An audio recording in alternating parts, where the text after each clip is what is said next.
what's the minimal effective dose of all these healthy things I can do so that I can live my life and live out my purpose and whatever that Hmm. is for that person, right? We shouldn't spend our whole day just trying to be healthy. We Yeah. want to be healthy so we can live a fulfilling life. It's like the next big thing. Come catch the wave, yeah. Yeah, watch what's happening. A force of nature. Hit 'em like lightning. Be the creator of the next big thing. We're the movers and shakers. We are the dreamers, the makers. We stand on top of equators. We are the limitless. We got the future, no papers. We are the innovators. We have the focus like lasers. You know we doing it big. Oh, this is major.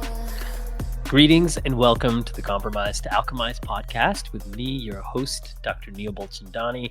On this podcast, I get to interview healers, artists, thought leaders, philosophers, musicians, all kinds of people who have wisdom to share.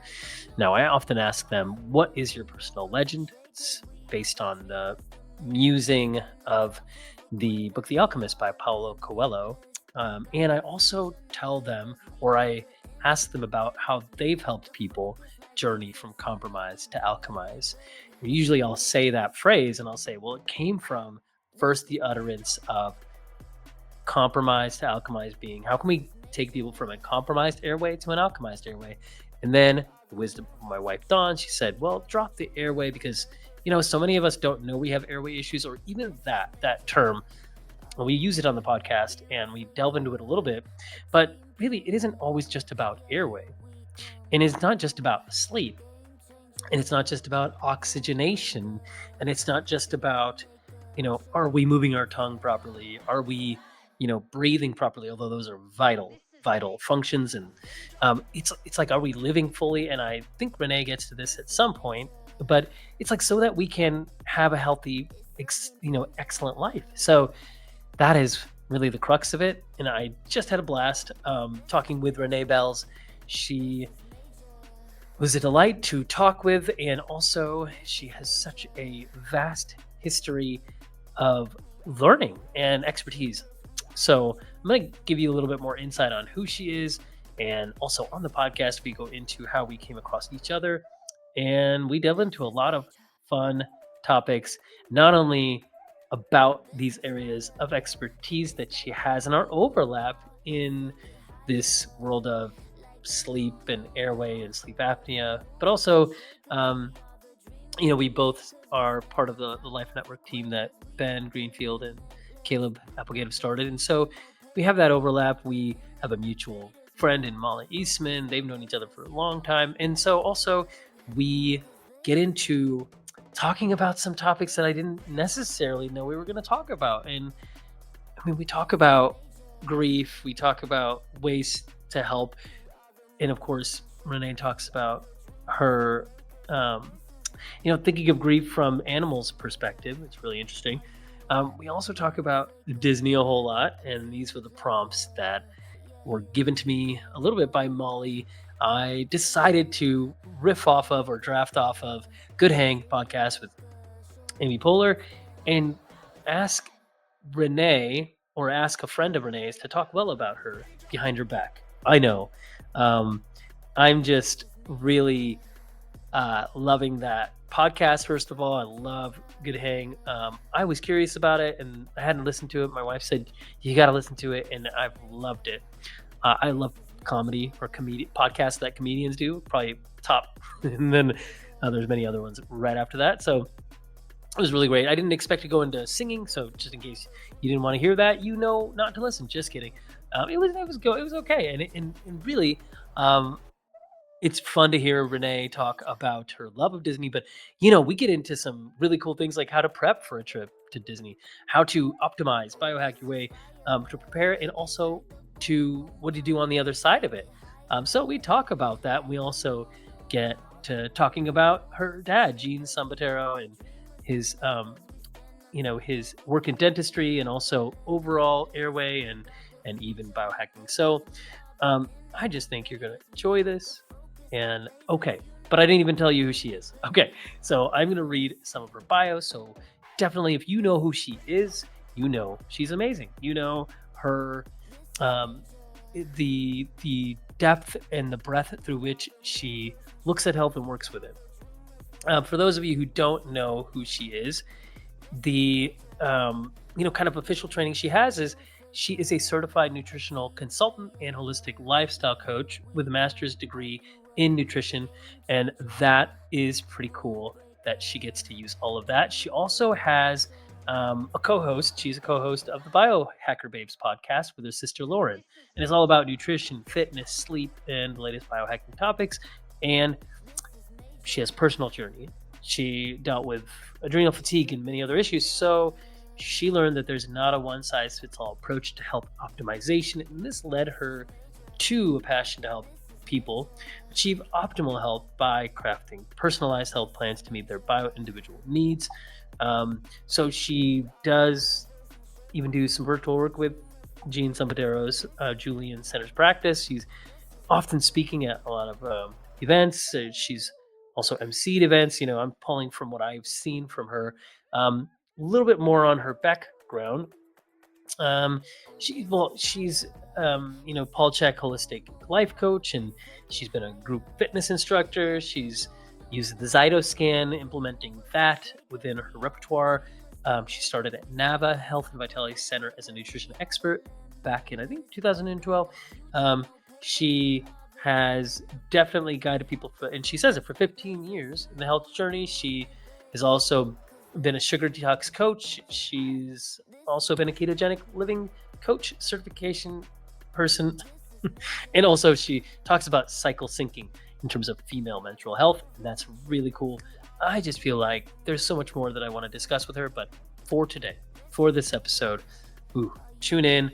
If I left anything out, you'll know where to find me. You know where to find Renee.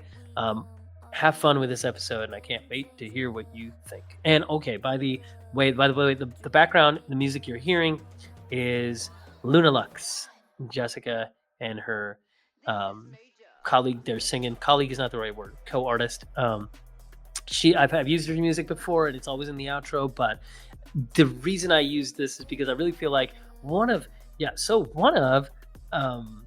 the missions that Renee has in talking about her personal legend is she really wants to help educate and bring, of course, more keys for female health. And there's also this journey with sleep and sleep apnea that she's had. And so she has a lot of keys to share with that. So we talk about how the undergirding scaffolding of this podcast is not only the feminine voice, but the female, and bringing that to where it needs to be. It needs to be at the forefront. We need to have intuition and the feminine polarity be more in our lives. And so that's a big priority for me. So with that, Jessica with Luna Lux, they have their mission as creators is it's galactic pop, but it's also about blasting that feminine polarity and raising up consciousness towards that. And so how the world really needs that right now. So, okay, that's good. I'm going to leave it to you to enjoy this. This is major. This is major. We are the movers and shakers. We are the dreamers, the makers. But this is. I think we could go with it. We could have gone with that. Okay. So yeah, we did. I said Ponvo. So podcast convo. That's what we're about to do, Renee. It's fun to have you. It's been fun to chat with you. I feel like our IG messages, we've like really met through those, and so it feels like we've already met in that way. So, but it's really fun to chat with you, and I'm excited to see what we unfold. Yeah, thanks for having me. I'm really excited to be here and honored that you asked me to be on your show. So thank you. Yeah, well, I've been inspired by hearing you on your podcast, and we were just talking about it. I've heard Ben Greenfield reference you so many times, you and your sister, and I, like, for years before I started like collaborating with Ben, I'm always like, who are these people he's talking about? They seem to know a ton. I would check out your info. I'm like, oh, they do. They are like down the rabbit hole in so many different kinds of things related to health. So it was really fun to kind of get acquainted with that, and then yeah, being part of like the Life Network team, like part of Ben's team and Caleb's that they built out. It's been fun to get in there and see like co-contributors to that work they're doing. So And of course, I Yeah. can't help but mention Molly Eastman, a mutual Yes. person. So I've heard both of you talk about, the friendship you have, and I've been able to. So she interviewed me. I did like I was there zooming in for her while she got her tongue tie release, so that I could like Oh, right. I helped. I was like, Right. "Oh, I see that your right kidney's out of alignment. I could feel it." So I asked her to release her own kidney, and we had already talked about it. So she released her kidney, which loosened the floor of her mouth in the chair, while the amazing tongue tie surgeon, Dr. Suruzagi, right after that, did the actual frenuloplasty to release the tongue tie. So it was really cool. But then we got to talk about it after. And anyways, then she was here in Westlake Village, which is only like an hour away, for an event her husband was doing, and we actually got to meet up and chat Right. in person. So one day we'll meet in Yeah. person, but for now, it just feels epic to be able to have this kind of combo with you. Yeah, so many connections. It's so Yeah, cool. yeah. Yeah. Okay. Well, I don't know if you heard the podcast Amy Poehler does, Good Hang? No, I have not. Okay, she's a comedian, but she's an epic, iconic figure. So in her podcast, she does this segment called um, "Talk Well About Your Friend," or talk well. So to talk well about Renee Belz, she would have somebody else on that knows you. And I couldn't get Molly. I totally asked her last second, so she wasn't available. But I asked Molly, what are some things that I should ask Renee that you feel like would be cool for people to hear? So I did that. I asked her, and she told me quickly in text. Um, Wow. Okay, yeah, what a yeah. So surprise. and it's the first time I'm doing this, and I'm not, hopefully Amy doesn't feel like I'm stealing her thunder here, because this is her thing. She always has like somebody on and they talk, and it's like so cool to hear somebody who knows the person really well talk about them, you know? So I Yeah. really value friendship, connection, and I could see that you two have that. So she gave me some. Let me read what she said. It was very brief, but Okay. I love so Molly. yeah. So Molly said potentially her. Well, so I said, is there, if there's anything you think I should ask her, especially something that would tickle her, delight her, or help showcase her wonderful uniqueness to any listeners, please send me that. And so she said potentially her passion regarding sleep apnea, or for fun about her love of her cats, Disney, or her husband Ryan. I feel like those are pretty great, things Yeah. there. So I feel like that sums me up. Yes, sleep, yeah. cats, Disney, and my husband. Yeah, Well, what else is there? I looked at your bio on your website and whatever it was, and you list pretty much those things. So I feel like you talk about your two cats, right? Is that you have two cats? I have 2 cats, Yeah. yeah. What are their names? I Yeah. want to know. Well, now it's Nala and Coda, who Okay. I've always had 2 cats. I had Bella Okay. and Max. Bella passed away 5 years ago, and then I adopted Nala. Okay. And then 2 months ago, my boy Max passed away, so we adopted Coda, who's Okay. only 4 months old now. So I have a 5-year-old Nala and a 4-month-old Coda. I always like having Okay. 2 cats because Okay. just watching them play together is Yeah. amazing, and it's wild, like, when we just lost our boy Max a couple months ago. I watched Nala go through the grieving process, which I Mm. never understood that animals. I've heard, "Oh, animals grieve too." I'm like, "Yeah, you probably can't really tell." I actually could witness. I mean, she was sad, she didn't wanna eat, she didn't wanna play, she was sleeping more. I mean, she was missing her best friend. So we then adopted baby Coda, which has been a lot of fun having kitten energy, and he's a wild boy running around the house.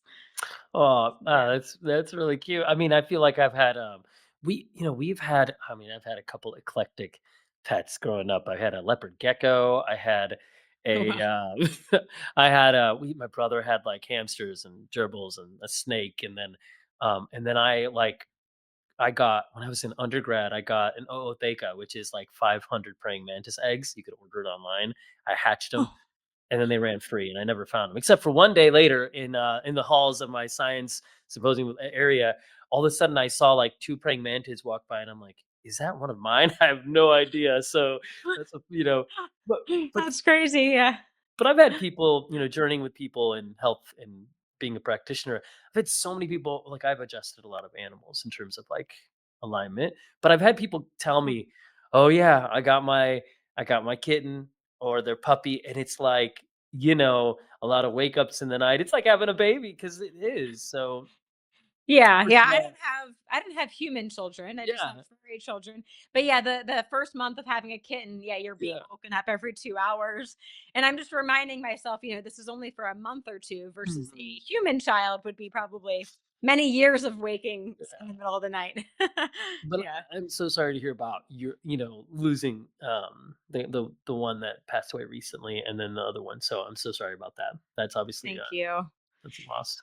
It's so hard, the first one was she was 12 and then my other boy he was almost 15. So that's a pretty good life for a cat, but it's never easy. Yeah. Yeah. They become your Yeah. children and And I yeah. haven't really heard as much, although I've thought about it and have journeyed with people, and especially a lot of those who have had any animals, or I've just journeyed with a lot of ranches with their horses, and it's like there's so much to that, and I've heard a little bit about some people who talked about like when they've witnessed the grieving between like in your case you saw like Nala, right, grieve Yeah, Nala. because of the grieving process. So that's both Yeah. that's both hard and beautiful all at once. You know. Yeah. Um, Yeah.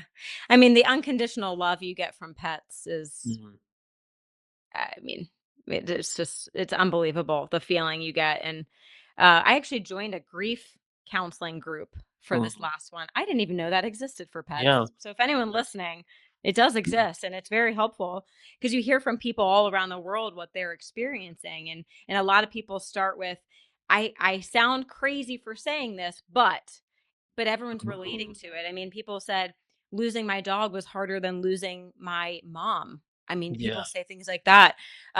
So just I think that we need to respect the grieving process for pets and yeah, it's significant. Well, I And mean, interestingly, I've written some articles on grieving, and in this case, when we had a miscarriage, and I saw my wife go through that, and so I wrote several I'm articles sorry to on hear it. that. Yeah, and also not just from like our own experience, but I've witnessed others go through this in their lives, and journeying with women postpartum.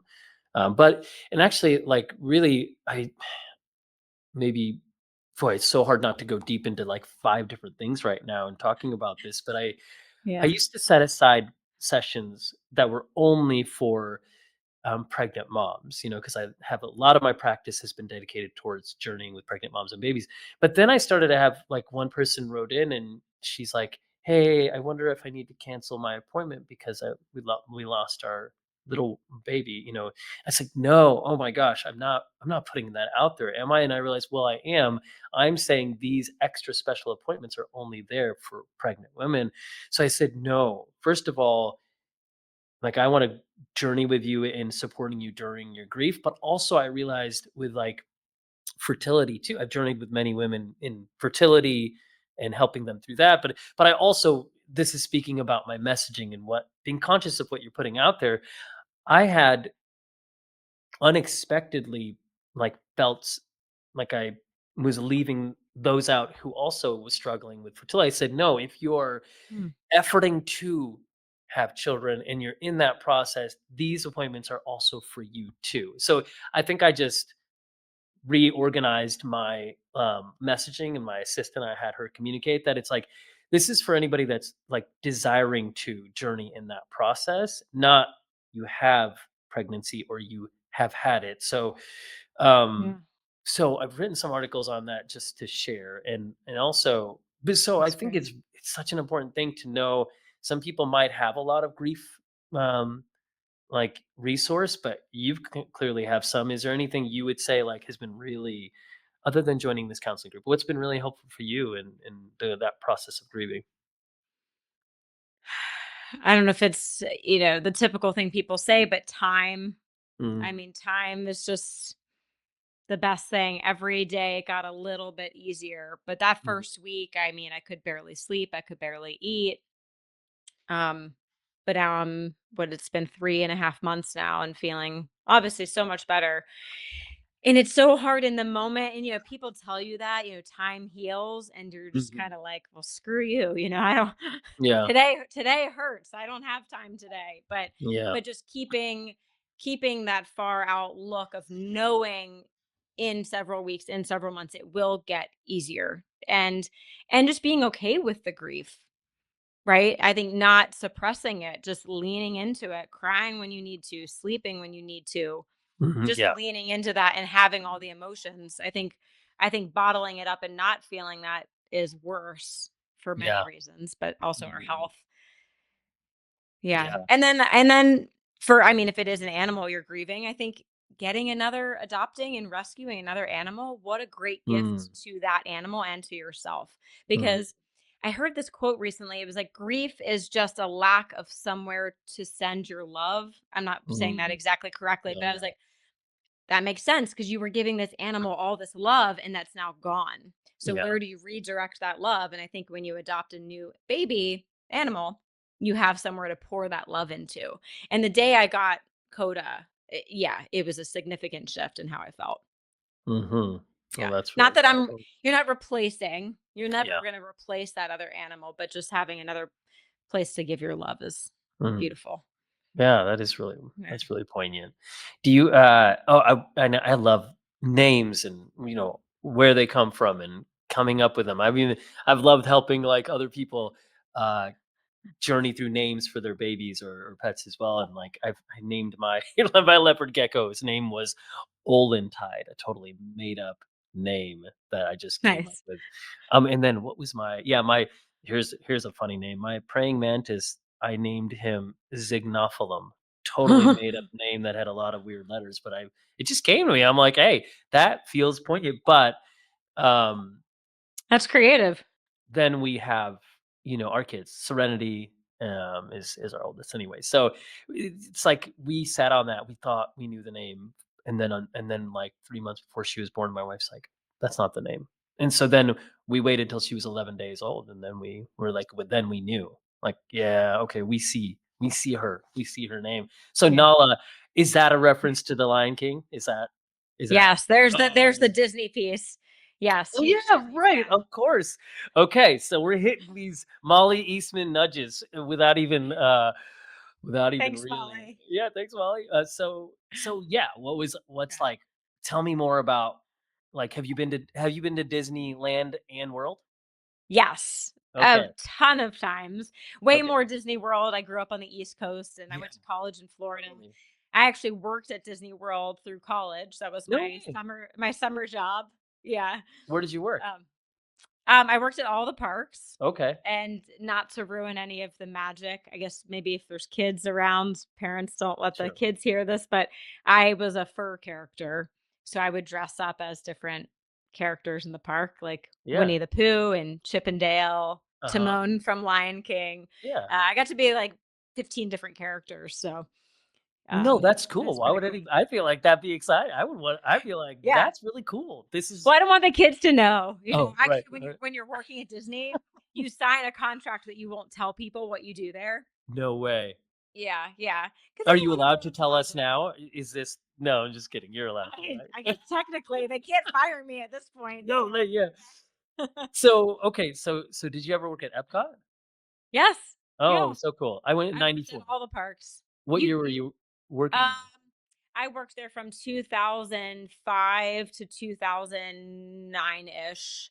Okay. Yeah, Uh, seasonally, but I'm 46, so we went when so it was '94. So I went when you I was haven't 14. been since '94? No, You wouldn't that's even that's bad. recognize it. I wouldn't even. We got lost. Like I was with my dad, and then I don't know, somehow my mom and one of my siblings went somewhere, and then we were lost in different countries within Epcot, and so because we were little, so or I mean, my brother was little, so That's that's funny. why. Yeah. Yeah, So you still remember that, yeah. yeah, 1987 is the last time I went to land to Oh, I Disneyland. was assuming you've been to Disneyland, it's not that far. Yeah. But no, not since No, then. because growing up in Illinois, I grew up in Illinois, south of Chicago. So we took a West Coast trip when I was really young to like San Diego. But so I haven't been to Disneyland since 1987.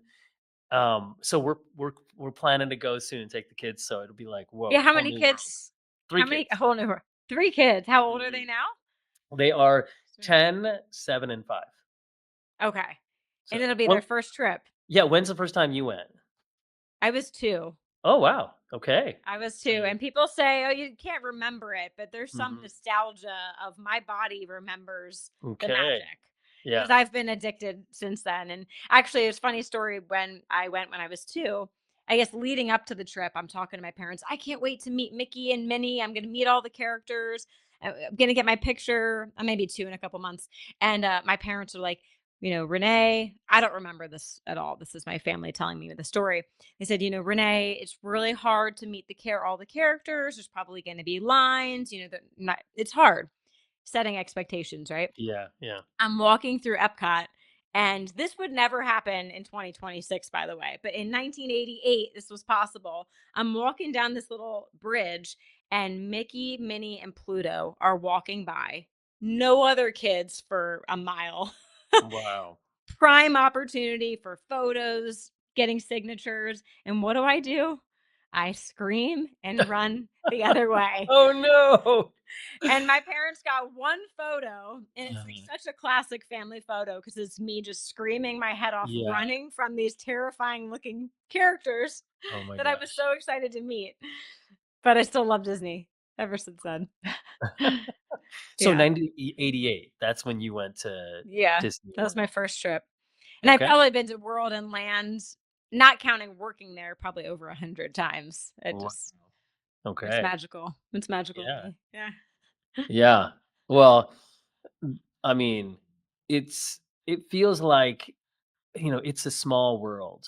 How many times did I hear that song? And I remember going to the big castle there in, Disney. But for me, it was like Yeah. this big, huge castle. And then we got this little, I don't know if it was like a snow globe, but and then you'd wind it up and it Yeah. would play a very, very simple version of It's a Small, Small World. But so growing up, we heard that. And then I, of course, so I feel like it's iconic. Is what now is the Yeah. most recent favorite Disney thing you've watched or anything like that? Oh gosh. Well, I haven't seen Toy Story 5. I know that I just haven't came out. either. I've been hearing a lot about it. So, Yeah, I'm sure I will since I saw yeah. the other 4. Um, Gosh, that's a good question. I don't know. I just love the parks. Yeah. I mean, the movies are great too, but just Uh-huh. being in the parks, and I think I find people that grew up going to Disney World or Land, Mhm. there's a strong connection there Yeah. versus like my husband had never been to Disney until he was 20. And Mhm. so now he's a Disney fan because of me, but at first he was like, "What? You're an adult. Why do you like Disney?" And Totally. I think a lot of other adults feel that way if they didn't grow up with the childhood Yeah. there. Yeah. Well, I Yeah. have a Uh, one family, Abby is the, mom of the kids, and then, I've seen her husband come in and back in Reading, but she's like, oh my gosh, they would go like 3 times a year for years, and I would get excited because 'cause I'd be able to, like, get them aligned before they would go, and then they would come back, and Abby's like, "We just did some serious" but you just saw the wonder on her face, and I feel like, "Oh, I totally get it." I mean, I went when I yeah. was young, when I was 7, and then again when I was 14, but I'm like, I could get that. I feel like there's Yeah. such a lot to be enamored with. So I don't know. We're probably gonna Yeah. see our kids grow up with this I'm excited experience. that you're taking them. Yeah. Yeah. There's Yeah. actually an entertaining book called Disney Adults. It just came out in the last year. That's on a whole nother level. Like the Okay. true Disney adult is they live and breathe Disney 24/7. I'm not there. Yeah. But they go a lot into the psychology of it, which is really interesting. But also it's kind of in the health world, Disney is a pretty intense day. Like you said, you do the adjustments. Oh, yeah. You're walking like 23,000 steps in a day. Yeah. Yeah. The food is not so great at Disney. It's not the Mhm. healthiest. It's hard to Mhm. eat there. I'm Yeah. like, we need healthy options at Yeah. Disney. How do we get Yeah. that? Well, I would imagine if you like, I don't know if you've done this before, but like, of course, no, shout out to Ben Greenfield, and a lot of other of the bio optimizers, biohackers, and like, how can you mitigate things beforehand after, setting up your travel when you're going to fly, making sure that you eat meals at the same times and do, obviously like grounding and negative ions, and then you do things like that. Like we could run the gamut right now talking about that. But okay, what's your Yeah. best, like, getting into Disney before you go? you got to obviously optimize your system. So if you're going to biohack, like, what are the top 3 things to do before you go, knowing that your gut might have some stuff going on, and the rides are going to jostle you? So do you do some foam rolling before or after? Or this is fun. What are, if you have top Yeah. 3 pre-post Disney experience to set it up and to make sure you are feeling good after riding those vibes, but also so your body can feel the goodness? What would you say? Yeah, that's an amazing question. I've never been asked this. I love this so much. I would say number one is stay hydrated. Obviously, I mean, California or Florida, I mean, you get dehydrated fast just being out in the heat, and then you're Uh-huh. walking a lot. Yeah. Obviously, dehydration we know is very stressful on the body. So I always bring a refillable water bottle and bring electrolytes. Like number Yeah. one, stay hydrated. Got it. My friends make fun of me that I go to the bathroom, 20 times a day when I'm at Disney. They're like, "You have Uh-huh. to pee again?" I'm like, "I'm drinking a lot of water." But Yeah. people get so dehydrated, and then especially if they're drinking soda and coffee. I don't drink the soda, but Uh-huh. things that are dehydrating you. So number one, get hydrated, because Yeah. people Love get that. burned out, they get headaches. Number two is get a really good night's sleep before. So Mhm. that's any travel. I know a lot of Mhm. people are, oh, I'm packing till the last minute. I'm working. I got all the things to get. Plan so far ahead that you can get a good night's sleep before any travel, because we know Mhm. even getting on a plane is stressful, but walking 22,000 steps in a day is pretty stressful on your body. So you want a really good Mhm. night's sleep. Yeah. And then I do bring snacks. Now Okay. I love fasting. I think Yeah. circadian rhythm Totally. eating. Hopefully we're only eating 2 or 3 meals a day and not snacking. But when you're in a place like Disney World, that's where you bring some healthier protein bars as a backup. You bring some beef sticks, some grass-fed, grass-finished beef sticks. Have those on hand, because you don't want to be scrambling at Disney World where the only thing you see in sight is pizza and ice cream, and then you're panicking. So Yeah. bring some snacks, yeah. But there are some good, you can get, some gluten-free options, some good protein. You can find it, but you have to be a detective a little bit at Disney Yeah. to get there. Okay. So we Yeah. got some really good things. We got, oh, it's July 1st and it's 11/11. That is 5 ones in a row. That is pretty cool Oh, right wait, there. so that is really cool. So 11/11, this is really special. Yeah. My husband's mom, um, his grandmother, his mom's mom, after she passed away, Ryan's mom said 11/11 is the time of day I always say hi to my mom. Oh, And so we've always said 11. I never met Ryan, actually never met his grandmother either. She passed really young. So 11/11 was always the time to say hi to her. what's And her then name? Ryan, um, Or why am just I grandma? blanking on his grandma? Yeah, Yeah, yeah. we Can you always say say grandma. grandma? I'm like, Hi, why am I grandma. blanking? Hi, Yeah. grandma. It's Um, nice to see you. yeah, but then Ryan's mom just passed away a couple months ago. So Oh, 11/11 is now we say hi to his mom, Cindy. So 11/11 is hi, mom. okay. Oh, well, hi, hi, Magical time. hi, Cindy, and Yeah. I'm sorry to hear of that, of the loss of her. So, but that is, wow. Thank you. Well, what? So Thanks for sharing. That's really thanks for pointing out poignant. Yeah, 11/11. yeah, yeah. 11/11. Um, and that time has sometimes meant transition, just in general, in numerology too. So it's interesting. Okay.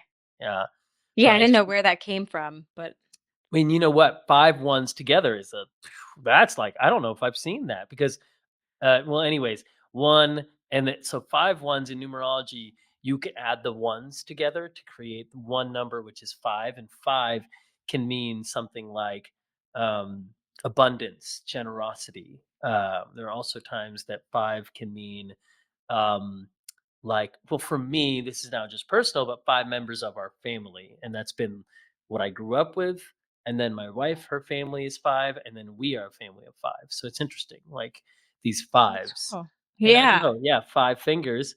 Oh, this leads me, interesting, let's segue back to your top 3 list are sipping, sipping, sleep, and snack, right? Making sure you hydrate, and then you Yeah. snack, or sorry, sleeping. So shout out to Molly Eastman with her keys on sleep, and then Yes. and then snacking. That's really cool. Well, what about after? What do you have as like routine to like integrate back into life, feel the vibes, maybe reminisce, wish you were still there? But what are like 3 top things to do post Disney biohack for optimizing your integration back into real life? Well, sleep again. Sleep Give again. yourself the time to sleep because you are going Right. to be exhausted. Right. Right. Right. So definitely prioritizing sleep. And then the next day, I treat it like a recovery day, almost like Okay. yesterday was a hard workout. So yeah, whatever recovery looks like to you, foam rolling, stretching, sauna, active recovery, Nice. mobility, chiropractic, probably Hmm. need that. You definitely need chiropractic if you go on the bobsled roller coaster at Disneyland. Upside. Oh yeah. Right. That'll really jack up your spine. Okay. Um, yeah, so that also when you're at the park, when you're standing in line, Hmm. stretching.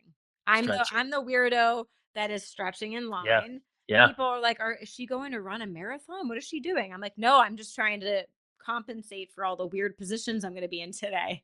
Hmm. So, I guess sleeping, stretching. We're back on the S train.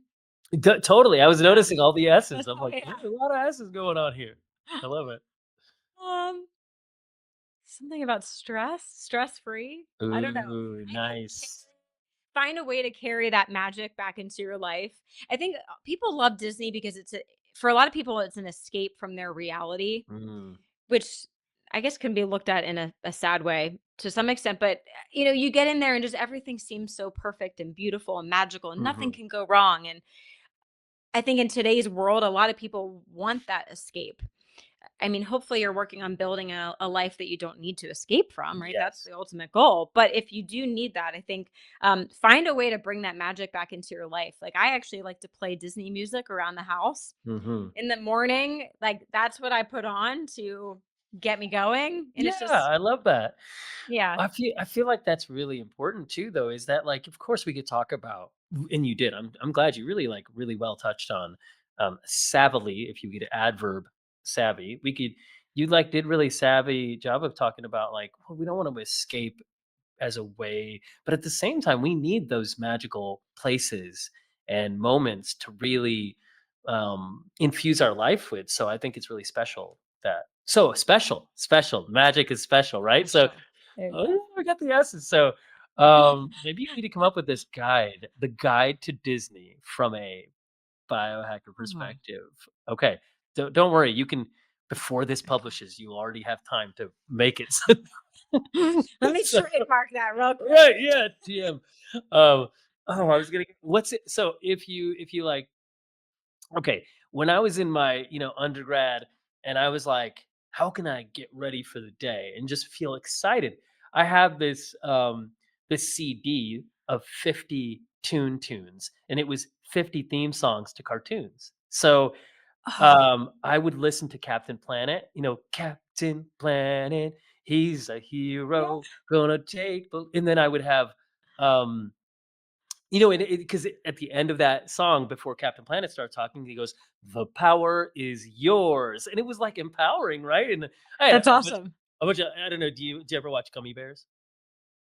I did. Yeah, yeah. The theme Yeah. song for Yeah. Gummy Bears is epic. It's just such a good tune. It's like, Sing it for me. "Gummy bears bouncing here and there and everywhere," and then the part that goes, "We are the gummy bears," and then, "We are the gummy bears," and it's like, oh my gosh, I felt so alive, and it just wha like, Yeah. I have a lot of vitality, and I have a lot of energy, and when I, like, speak and teach, I'm, like, walking around, pacing, like, I feel like my feet turn into springs, and I just have this electric energy, and so that song, I mean, gummy bears are the perfect picture of vitality, maybe rebounding trampoline. They're like biohackers, without even knowing it. So, Yeah. oh, Or it's like gonna be Tigger. You're like Tigger. You gotta Tigger. bounce. You gotta bounce in your step. Gotta bounce in your step. So that was all meant to be. What's your favorite song to get amped up to, or in like Disney, or what's like one that you really enjoy? Oh, there's just too many. Too There's many. I too know. I many. know. I know. You know what? I love bringing in music for like healing and therapy. I think Yeah. if you can, whatever song can connect you to like a happy time in your childhood, whatever, like you'll Yeah. viscerally feel that. And for me, there's a Epcot Illuminations fireworks show. I don't Oh, know if okay. it was maybe there when you were there. This was No. like 80s, 90s. It's long gone at this point. But when Okay. I hear that music, I'm immediately a kid again. I mean, it Okay. just takes me right back. But I have, Pandora, Disney, and it plays all the classics: Snow White, Beauty and the Beast, Aladdin, Yeah. Lion King. I Oh, know all the words. oh my gosh. Yeah. I mean, who doesn't? I mean, for me, I'm like, and I just can't wait to be king, right? I mean, like, I'm gonna sing that all Yeah. the time to my kids. I just rock around singing it sometimes, and then, of course, Nice. like, whole new world. I mean, that's Aladdin. When Aladdin came out, I was like mesmerized. The Lion King too. I remember going in my dad's room and my mom's room. Like, we went into my parents' room and we sat down on the floor and we watched the Lion King. Well, must have been when we got it on like DVD, whatever it was, cassette. I don't even know. Not cassette, but VHS. VHS. VHS. Um, yeah. So whatever, those are really, yeah, I love that you integrate music with healing. Me too, in different ways. And Yeah. I feel like it's just uh like music is so powerful in what it carries, what it can do. And I've had so many Yeah. moments, like I'm sure a lot of us, where I connect them to the music I was listening to, or yeah, utilizing music and sound. I feel like I really feel like we get into talking about sound, and I'm even like an advisor to two neuroacoustic companies where we use like sound, Oh, like okay. Newcom is one, right? So um Yeah. using sound to heal. And I love that, but in this conversation with you, I'm like, but we just need to get back to the simple joy of song and singing and listening, because it's like children, and they're not thinking about like high level frequencies. They're like, they probably are, but right, but it's like we're like, what's the music that makes us find joy? And yeah, so I just love that. Oh yeah, so what Yeah. was Vitamin J, right? Vitamin Vitamin J? J. What's the so it's called Epcot what's it called? Illuminations. Illuminations. I'm You just can gonna be find like, it on YouTube. okay, Illuminations, and that's Epcot specifically? Yep. It was the Epcot fireworks show back in the Oh, day. yeah, yeah, okay. Really cool. So, I'll have to play it. I'll have to play it later Yeah. unless I can find because there's so much to pick from here. So, okay, we'll have to play Yeah, that. it's like a 15-minute Yeah. soundtrack, but, Yeah. um, Okay, well, let's talk about, like, yeah. we're hitting up these points. Thanks, Molly. Alright, thanks, Molly. Ryan, I know you all met in Tampa, right? That's where you and Ryan met. Is that right? Yep, yep, we Okay. met, crazy enough, we met at a nightclub on my 18th birthday. Okay. You wouldn't think that's where you would meet your future husband, but Yeah. somehow that happened. But we actually didn't start dating for 2 years after that, because Okay. we were freshmen in college and just partying a lot. And but junior year, we reconnected and started dating, and here we are 20 years later, so 20 years later. Yeah. Well, um, I feel like there is, such a beautiful thing when we can like reflect on the places that we met someone. Like in this case, oh, interestingly, I met my wife in Reading, which is where we met, and but yet she had yeah. met my brother at the same city the year before, and we didn't even know, right? Wild. Before we met as well, one of her really dear friends was at an event in Connecticut, and at that event in Connecticut, my brother was at the same event, and they met. My wife's friend heard the speaker announce my brother or him talk, and she's like, "Oh, I need to pay attention to that last name." She said that. Crazily, later, I would meet my wife, Wow. and we met because um, I told like some people in the area. I was like, hey, if you ever need help moving, so I had a pickup truck. So I helped somebody move. When I helped that person move, her housemate was my wife. So I met my wife that way. But it was like this random passing kind of thing because I wasn't helping her move. I was helping her housemate move. But Yeah. Dawn, my wife, who I just met at this time, she said, "Hey, I've got a mattress that I want to move to a friend's place. They're visiting and they need a mattress. Any chance you could help me move it?" And I was like, I was kind of like not really wanting to because I was busy, but I'm like, no, totally. But then we had this half an hour conversation during moving the mattress that was like, the beauty of sound and frequency and connection. And so that was really wild. Then wildly though, I didn't know where she moved because she was also moving out, and I moved 2 weeks later into another place in Reading.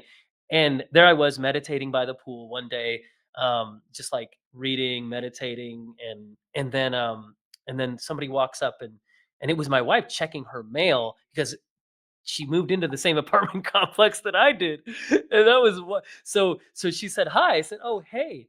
And so we started talking, and before we knew it, we had talked for 5 hours until the sun went down, and there Oh we my knew something gosh. was going on. So, yeah, it's pretty cool to, like, reflect on, like, how you meet, who you meet when you meet them. Because like, that nightclub, what Yeah. if, right? What if you didn't go? Yeah. Would you have met some other Right. way, some other time, and some other place, you know? Yeah. Well, because then 2 years went by. And actually, so kind of similar to your story, Uh-huh. um, it's junior year in college. I'm moving into my dorm, and I have 3 roommates, and we all wanted to be on the 8th floor, the top floor. That's Mm, where all the cool kids were. Top okay. floor cool kids. One of my roommates is scared of heights, so wanted to be on the 2nd floor. Doesn't really make sense to me because you're taking an elevator. We're not taking a ladder up to our dorm room, right? It's just an elevator. So we're Mhm. like, fine, fine, fine. We'll live on the 2nd floor. Whatever will make you happy. We need a roommate. And so we move in, and guess who's across the hall on the 2nd floor? No way. My husband. That is And so, wild. and we all just started hanging out as friends. We were pretty much just best friends for a couple months. And then we started falling in love and dating, and the rest is history. But again, what if I had lived on the 8th floor? Yeah. Would the universe have found another way? Because I mean, he's truly my soulmate. I'm Mm, so lucky and grateful that I did meet him, and we met young, which was so we have more time together.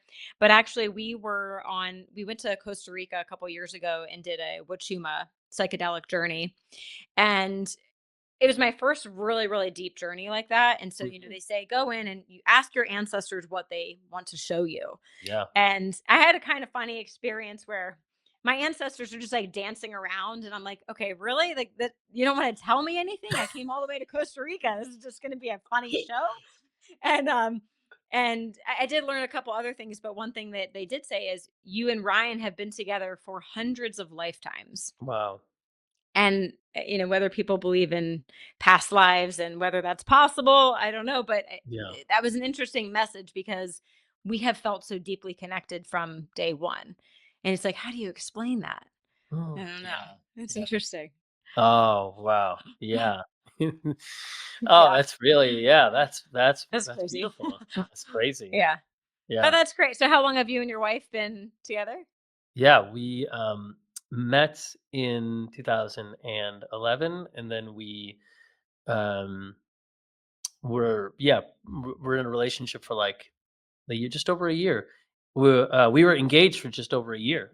We just took time, but then we got married in 2013, and so now it's August, so we'll be married 13 years.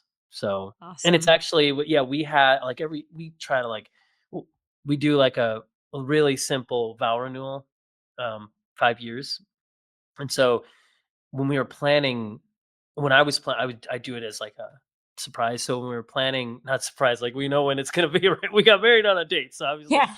that's not gonna change. But That's not a surprise. Yeah. so we were planning a trip down to SoCal, and I was speaking at a symposium and etc. This is before we moved to Santa Barbara.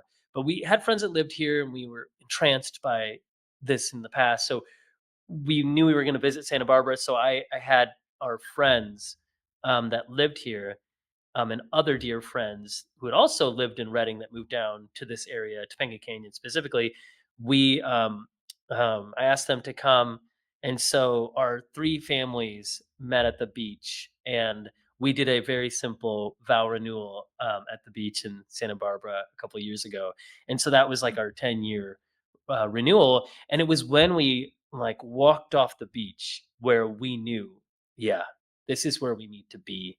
So the Oh, beckoning of the land was there, and it was like we knew from that moment we needed to move to Santa Barbara, which meant we had to rearrange our lives, or because I had to practice and all of that up 8 hours north, and so it was that renewal of our marriage, the wedding, the renewal of our marriage, that was like refreshing our awareness of each other and the relationship, but also to the beckoning of this place that called us. So yeah, that's it's cool. been really fun to like get to know this area, and also then to like get to know each other. And in this, she just graduated with her PhD in transformational studies, and her thesis is on embodied validation. And so she's like Wow. launching her work now. Um, and we're just like, yeah, we just moved locally from one home to another. So she's got this really awesome office that's got a perch so you can see. So we've really like, there's times when she just sees so clearly what's coming, and I'm like, I don't know, I can't. And then as soon as I do, I'm like, oh, I see what you saw, and that was Yeah. like moving here, and some other things. So yeah, I remember one 9-hour conversation that we had before we got engaged, and it was just like we just talked about everything, and Yeah. it was like sprawling. It's harder to find that time with kids now, but we're trying to like take time and yeah, be better at I'm that. sure. But Well, congrats to her. That's a big deal. yeah, Graduating. That's awesome. so now, you know, I almost don't want to go back to it, but I do, because grieving for me has been really significant. In fact, like I remember, oh, I don't know, remember. One of the families actually that I just talked about, who's at that vow renewal that we journeyed with up in Reading, um, husband and wife are artists. And so basically I had a vision. And in this vision, I saw 7 people gathering on our property. We have 2.5 acres up in Reading, and gathering to have a grief retreat. I just saw it clear as day. No idea where it came from, other than, when you're open to the signs and the nudges and the divine and the synchronicities, it's like you just know. I saw it clear as day, and so I saw the people, and I went like, "Oh, wow, they're like, that person is going through loss of people in her life. That person is going through a lot of loss of people in their lives. That person lost a relationship with a loved one because of differences, and then my wife had loss, I had loss." So, but interestingly, I saw, what is the common link between all of us, other than we know all of them, but they didn't know each other? Each person was a creative or had a lot of their expression come through creativity, like a nurse who was then a jeweler, and she had a really successful jewel making company. And then another guy, he's a musician and a composer, and then his wife was an artist and painter, and then another one, she's a dancer and a poet, and my wife is a writer and a poet. So, and I'm a movement artist. That's how I like identify in my art form. I love singing and dance, but I've just, that's my. So we got together and got childcare and all that, but we had 2 days where everybody stayed on the property, and I had everybody. I asked everybody, would you share what you've gone through, but how is your creative gift or whatever, like, giving you keys for how to grieve? And so each person taught us like their art on how to grieve. And it was like Oh, the most cool. transcendent weekend, where like the poet dancer, she danced, and but she taught us how to like speak. And it, and then the composer, he did like teach about music, but he had us all like sing or play an instrument and create a song that was really joyful, and that was like his Wow. way. So it was something I will never forget. Yeah, that sounds very memorable. What Yeah, a unique experience. what a unique experience. And I was like, everybody lended their energy to that. And it was so special. It was a sanctuary type weekend, and we ate meals together. And it was just like, wow. It was like we forgot that we were gathering around loss, because I think in one way we weren't gathering around loss. We were gathering around connectedness and the sacred Yeah. expression of life. And so I've just like stepped away from that moment, never having it leave me. It's embedded within me. And because I just love interpersonal connection and just the unfolding of that, I'm just like, wow, just Yeah. we're all connected still because of those moments. And I feel like, just to regard life as precious is something that's really like poignant. And there's so many ways we can do that. It's hard to do it when there is loss, and we can speak of losing ones that we love, and losing, and thinking of the wars that are going on, and the killing. I don't know, can't stand any of that. And it's like, why do we have any of that? And I really like my wife is actually collaborating with others on like ending harm. And um, there's just a lot to say about like systemic systemic things that stem from individual things and how loss can really be challenging. Yet in this moment, I think at the same time, it's an opportunity to like recognize the preciousness of life and celebrate what is beautiful. So, yeah. Yeah, I mean, loss is a part of everyone's life, right? I mean, unless you're Mhm, truly living in isolation, which mhm. I mean, that's not good either, right? Loneliness is probably worse. Yeah, You know, like absolutely. The Winnie the Pooh quote, how great it is to love something so much to then miss it. I'm totally butchering that Mm, quote, but like with love will come loss at some point, yeah, right? yeah, very But much. that's part of the human experience. Yeah, yeah. I mean, hopefully not to be too trite or anything, but it's like, oh, I love that you brought up that Winnie the Pooh quote in that. I mean, I can't help but think of like as a young child what it was like to like now I'm talking about a cartoon, right? But it's like seeing the Lion King and seeing Simba go through Oh, like losing his father and seeing Mufasa like show up and seeing, like Rafiki share the wisdom and like I mean, like in that moment, that was life. This was the message. This was like I was like I'm learning right now about how to remember who I am, right? Remember who you are. So I feel like it's like a point, yeah. right? Every Disney movie has such a beautiful message in the end, but also, why does every Disney movie start with a parent dying? I know, right? Yeah, definitely. That's something to Like say. there's no Disney princess that has a Mm-hmm. mom and dad. None. Mm-hmm. Mm-hmm. It's kind of weird. It's That is like they kind of had weird. to start with this like low point and grief to then build up this story and message about life. I think they could do it another way, but Yeah. Oh, this is like hopefully a cool segue in that I heard your dad on a podcast. Sorry. Sambataro. Yeah, Gene Sambataro. Yeah, all of a sudden I was like, wait, yes, Gene Sambataro. I heard him say, um, he said it so quickly in a phrase. He's like, now don't worry, don't get all Flat Stanley or like, do you know the Flat Stanley reference? I've heard him say that so many times. I Have you? Oh my gosh, this is cool. wasn't that like a photo that people were taking around the flat Stanley? So because I've read my kids' Flat Stanley books, I know Flat Stanley, but a year ago, I had no idea who Flat Stanley was. It's a it's a it's a character in a book who was flattened, and he's 2D. And so Flat Right. Stanley is just a boy who is flattened, and his family wonders, "Oh no, what are we gonna do? Stanley's flat." And then the first book is all about them finding a way to put more air into him so that it turns him back into a three-dimensional person. So that is the book. That is Flat Stanley.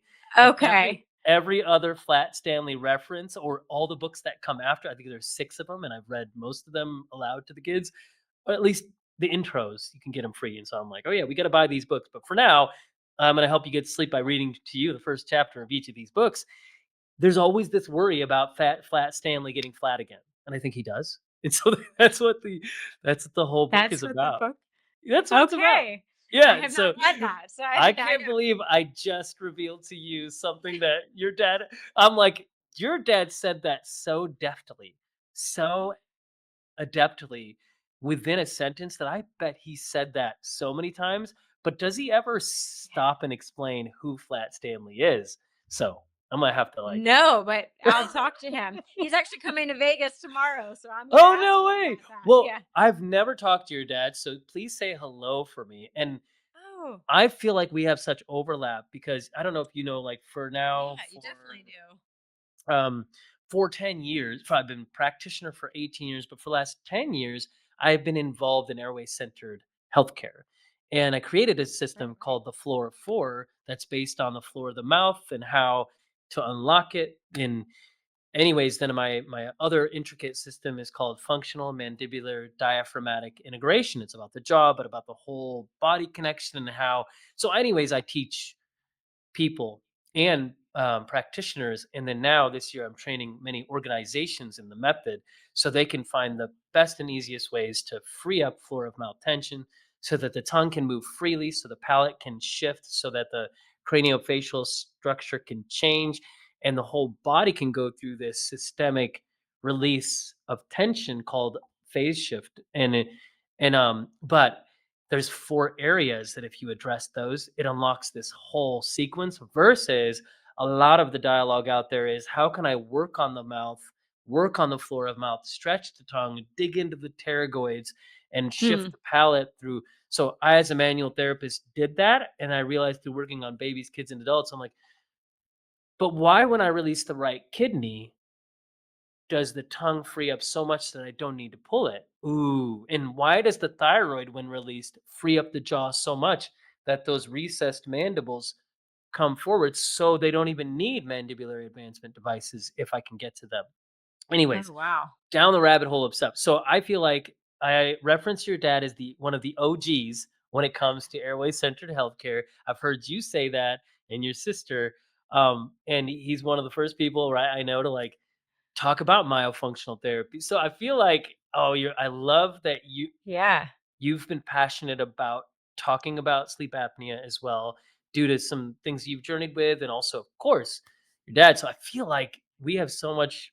Like, I bet we could talk for 17 hours about sleep and the importance of it. Oh, yeah. Yeah. I'm like Molly Eastman number 2. I love sleep. Yeah, and It's so, so important. Yeah.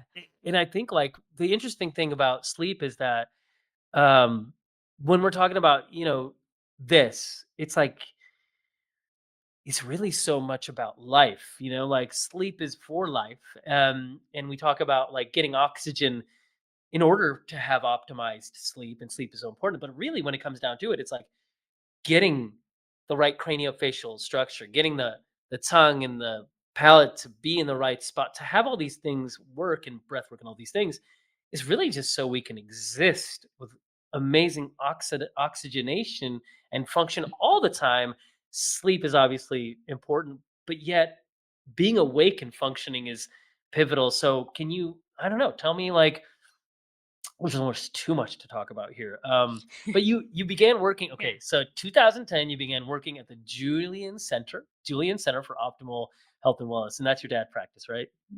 Yeah. So Julian Center for Comprehensive Dentistry, it was the dental side. And then I was Okay, running the optimal wellness side, which is nutrition and cool. lifestyle, things like that. Okay, So that's how okay, we started working together. Yeah. nice. Um, but yeah, I mean, and people were like, "Why do you have a nutritionist in your dental office?" Oh, People were always so confused by that. But a lot of what we did was based off of Weston Price's research and yes. starting kids young with a good diet, and how does that impact jaw structure and impact them for the rest of their lives.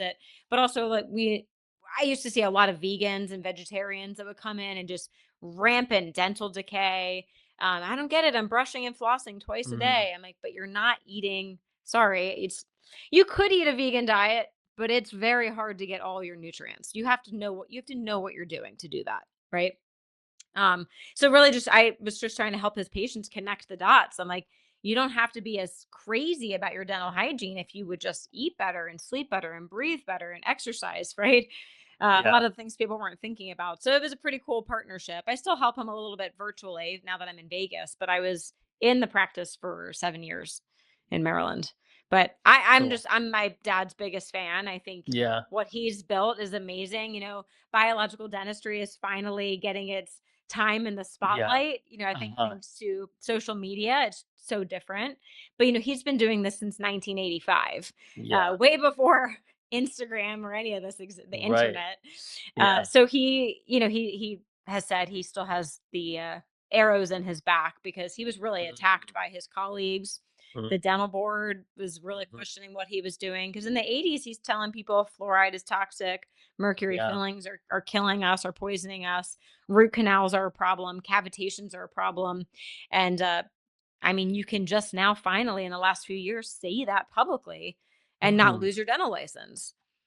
It's crazy, but he's been doing That's it since crazy. 85. Yeah. Yeah. Yeah. Truly a Truly, pioneer.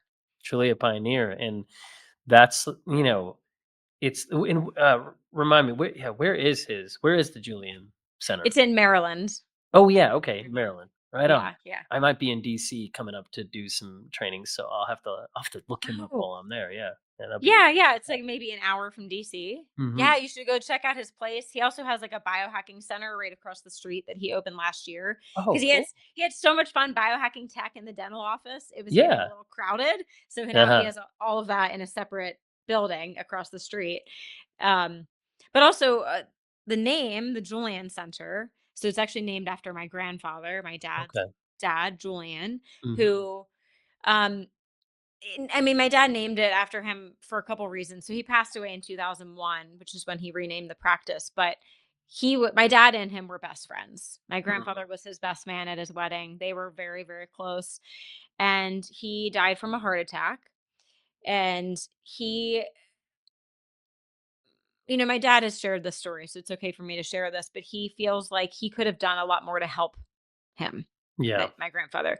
He definitely had airway issues. Uh-huh. My dad wasn't as aware of the detriments back in the 90s. He was doing a Mhm. lot with like craniosacral work, he Yeah. ledger training, things like that. But my Yeah. grandfather was a terrible snorer. He Okay. snored so loud that him and my grandmother had separate bedrooms. Yeah. That's how bad the snoring was. And now we know snoring is just like the tip of the iceberg as to what is happening in the body, especially with the cardiovascular connection. So my dad feels like he could have helped with that. But then also in the 90s is when my dad was really exploring the dangers of root canals, right? Yeah. We had the work from Weston Price about, or taking root canals out and putting them under the skin of rabbits, and the rabbit would develop the same disease that the human had. And Yeah. root canals are very toxic. These anaerobic bacteria that flourish. And in the 90s, my dad thought, you know what? But now we have lasers and ozone, and we can kill the pathogens. Yeah. We can do a quote unquote holistic root canal, which Mhm. some biological dentists will still say today, you can do that. You cannot. Yeah. You cannot sterilize a root canal tooth. It's impossible. But Right. in the 90s, he thought we have better technology. We can do it. So he Mhm. did that for most of the 90s. And in 2001, 21 days before my grandfather passed away, my dad did a root canal on his wisdom tooth, which is on the heart meridian. And we know the immune cycle of 7, 14, 21 days. He thinks that played a role. He did the root canal, and 21 days later, my grandfather had a heart attack and passed Mhm. away. Mm. That was the last root canal my dad ever did. This is Wow. January 2001. He said, Wow. "That's it. That's it. Never again." Wow. So that was a long story of why we honor him with the Julian Yeah. Center. Yeah. Yeah. Well, Yeah. I haven't heard that, and that is wow, so poignant.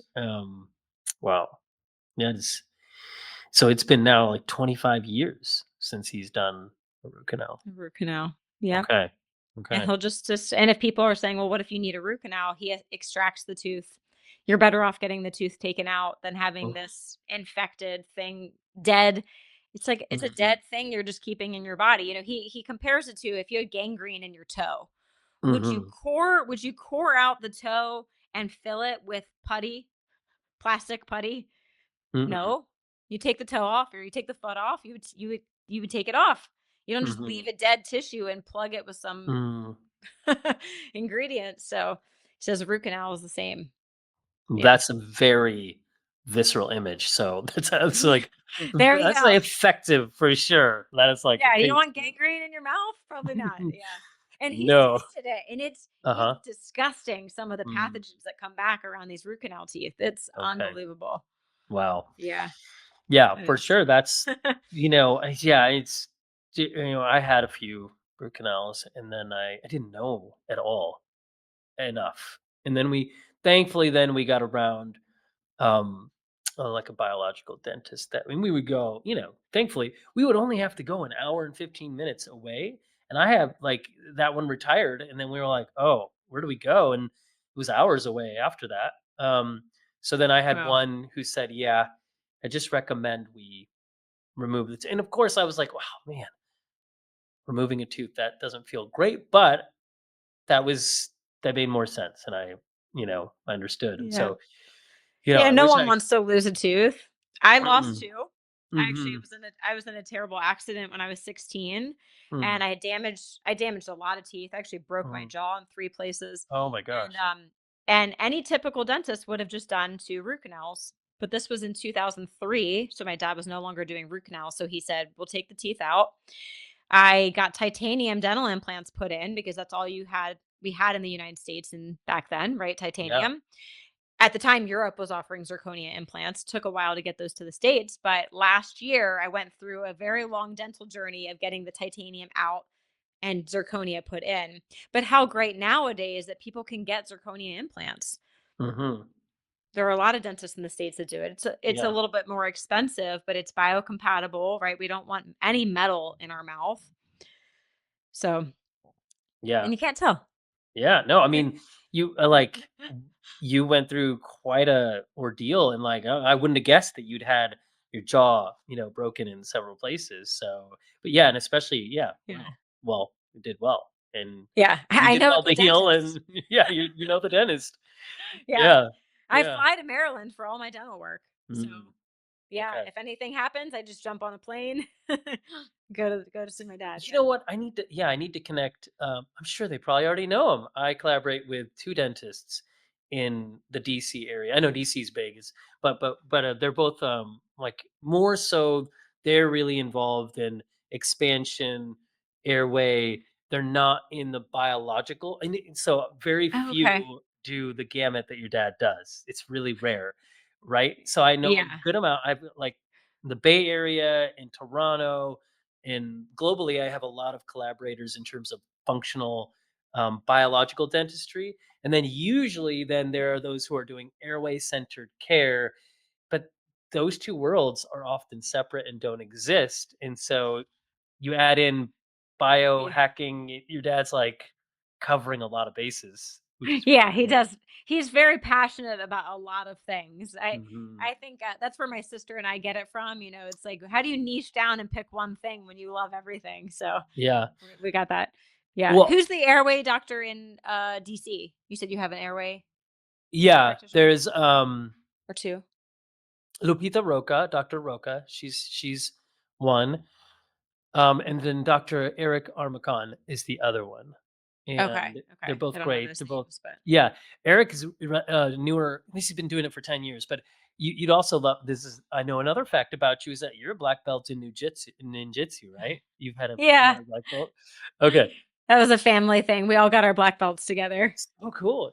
Yeah. So Eric, Yeah. he won a national competition for jujitsu. Different, I know, but it Okay, was in jujitsu. Yeah. Vegas. He won that like a couple years ago. He was first. He won his Oh wow, weight or whatever class. So so yeah, I'll have to connect you guys. that's a big He's deal. really cool. Yeah, his family's really cool. Yeah, Um, yeah. I had to stop doing ninjutsu or taijutsu, it goes by both, because I was doing ballet as well. oh And yeah. finally, my ballet teacher was like, "Yeah, you gotta pick one because 'cause you're gonna get Okay. injured." Okay. Yeah, so I retired from martial arts and stuck with ballet. So Yeah. you still currently do ballet I don't anymore. I did ballet for 25 years for 25 and, years. That's amazing. yeah, Yeah. and then, Okay. Classically? yeah. Was it more like classical ballet? Yep, classical. Okay. Yep, Okay. and then my body finally was like, "Yeah, you shouldn't do this anymore." Mm. It's hard on your body, so It's a yeah, lot. Well, my sister still performs. She's in the okay. Broadway show Wicked. No way. Yeah, so she's still Very rocking cool. it. Well, that's Yeah. fun. That much history with well, in these are such great ways. Like I've never so I've done a lot of like more like interpretive dance and Okay. Yeah. um, I grew up well, not grew up, but then I was part of the rave movement when I was in that world, and so I was a flexor, liquid dancer, right? And so that means like Oh, you move your body, and it looks like it's like emulated MJ growing up, and obviously wanted to be like him at that time, um, and then that's awesome. glow sticks and all the things that you would do to have fun with that, and then but then I was on a hip hop team in undergrad for dance, and then I back in high school, I was a guy pom, right? There were the girl Oh, poms yeah. dancers, and I was a guy pom, so I was dancing then. Um, and then and then I taught intuitive movement in the states and abroad. Singapore, New Zealand, Australia. It's an intuitive movement practice that was built out of like interpretive movement and fascial unwinding and a bunch of things like that. But I trained under Anna Halprin, and she's a epic legend in terms of ballet and dance. So she passed away several years ago at the age of 101, and Wow. she has this place. It's an institute in the Bay Area called the Tamalpa Institute, and her daughter Hmm. Daria co-runs it with her, but now she passed away. But Anna Halprin she had a she did a parade on Broadway back in like the 50s or 60s, and she did love ballet, but she was trying to get out there this message that, ballet isn't about the form, it's about the expression. So she was avant-garde. She had her dancers like perform naked so that she would show it's not about the tutu, it's not about the ballet shoe, it's about freedom of expression. And her husband was an architect and an like a so he designed the floats, and he was like, "Let's get sculptors, let's get musicians on the floats," so they would sculpt and play music while the dancers danced, and they were arrested, so it made the paper because of Oh, naked dancers. I was gonna say, yeah, but this Yeah, was right? allowed in it. Yeah, it was allowed. So I've so she heard this story. and actually, like, so her she created what's called the life art process, where she took ballet and psychology and somatics and merged them. So, so I've done workshops there where you like draw yourself and you dance and then you write, and so it's this immersive process of getting to know yourself, but also Wow. express through dance. And so I took a workshop from her, and it was really special because, I got to just take this from her just a couple years before she passed away, and then I took a workshop Wow. from one of her main teachers as well, I've had on the podcast. Rosario San Martino is a really gifted um, Okay. dancer and expresser, and so you probably get a kick out of her. But yeah, Yeah, I'll but have to it's look that one up. so um, well. Yeah. There's What so it much there's so much That's of so cool, you're a overlap. dancer, yeah. Yeah, yeah, I love going to raves, so we got that in common too. that's cool, right on. Yeah. Um, I was gonna ask you now. Okay, so we got a little bit of a picture of the diverse ways, we mostly focused on cats and Disney, but then we got to talk about some other My important first things. time ever, Yeah, yeah. yeah, right, right. First time ever. They will, by now people have already heard your bio. They've heard all the amazing things that you've done. Um, and then but I would love to know more. This is my question. I'd love to ask people that, and for me, like I said, um, I've seen your work and I've been inspired by the way you talk about things. I've listened to, the Biohacker Babes podcast with you and your sister, and I really love like the depth at which you talk and the range of topics you talk about, all centered around, optimal health in that. But so tell me, you know, the book The Alchemist is one of the muses for my podcast. The first muse, though, is compromise to alchemize, meaning how can we go from compromise to alchemized? How can we go? It actually started as a phrase where I said, how can we go from a compromised airway to an alchemized airway? And my wife was Mm, like, what if you take out the word airway? Because more people would connect with the term compromise to alchemize. Not a lot of people know they have airway issues, right? Until you do, right? So, right. how can we go from compromised to alchemized, from suffering, struggling to golden, integrated healing? And that's the alchemy part. So that's a thread, and I feel like I'd love to hear you riff on that. But before I jump to that, though, the other muse is when I read The Alchemist years ago, I was so struck by Paulo's words. It was like this one quote. I know it's probably the most quoted quote, especially on this podcast, but it's so but the 1 minute version of the book is that Santiago, who is the protagonist, he's a shepherd in Andalusia. And it's just this creative story about him having a dream, and he has this dream, literal dream, but also this life dream, and he just wants to pursue it. And so he sells his sheep, which he never thought he would do, and he goes on this journey in search of his literal treasure, but also his passion. And he ends up, you know, finding his way into this tea glass shop in Tangier, northern Morocco, and he paints and polishes the glass of this wares, the shop owner, and he ends up getting this shop owner's shop so successful that this shop owner's made enough money to go pursue his dream, so that allows Santiago to move on. And anyways, he ends up in the desert because he finds that's how he needs to get on this caravan to go to the place that he wants to go. And there's this academic who is pursuing learning from this alchemist that he knows of that's like a mythic figure. Well, Santiago ends up finding this alchemist, and the alchemist mentors him and basically teaches him how to become an alchemist. But it's not about turning lead into gold, even though that's the common terms that we have that talk about lead into gold. It's how that he could get the elements to speak to one another, like the sand talked to the wind talked to the sun talked to the hand that wrote it all. That's the word he uses about divinity or God. It's this epic story. There's this one moment like halfway through where this mystical figure talks to Santiago as Santiago's roaming through this town. And this is where I come to the question for you. This mystical king says to Santiago, he says, the universe conspires in your favor when you are in pursuit of your personal legend. And that phrase Mm. just booms and echoes. What Paolo has said on an interview about his is he says it's just your dream. What's your dream? That's legend. But I think also in the book you see that the legend is, what is your story? What is your purpose? Like, what are you put on this planet to do? And so I want to ask you that, Renee, what is your personal legend? I don't know that I know yet. Mm, It's all a journey. I just heard actually yesterday the average female peaks in her career at age 42. mhm, And I don't know, mhm.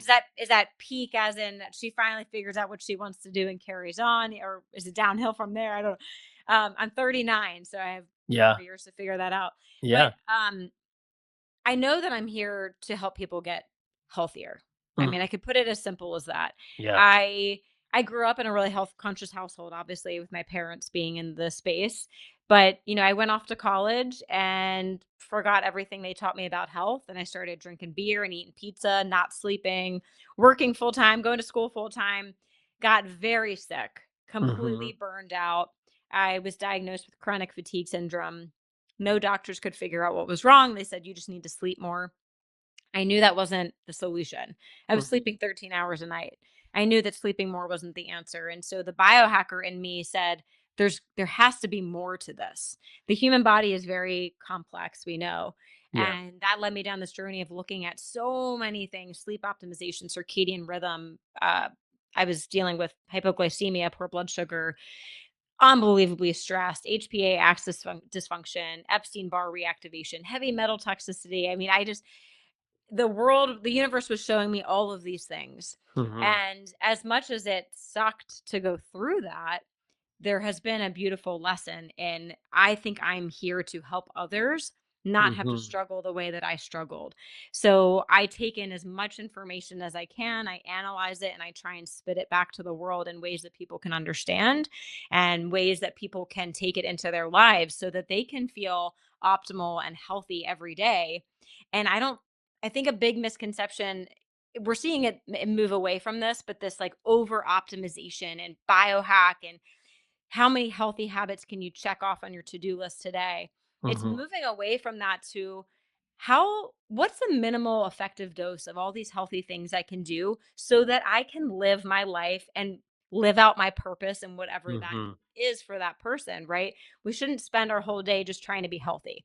We yeah, want to be healthy so we can live a fulfilling life. yeah, And so I think I part of my purpose is to help weed through the insane amount of information that's out there for people and yeah, kind of spit it back out so that people can incorporate it. um there's a lot people can do, and I think people are really suffering. They don't even know where to begin, right? There's like two mhm, extremes. I don't even know where to begin, but they're eating crap, they're not sleeping, they're not working out, they're not moving their body, they may compromise airway, sleep apnea, right? There's like so much happening. mhm, to other people who are like, I'm doing everything right and I can't figure it out.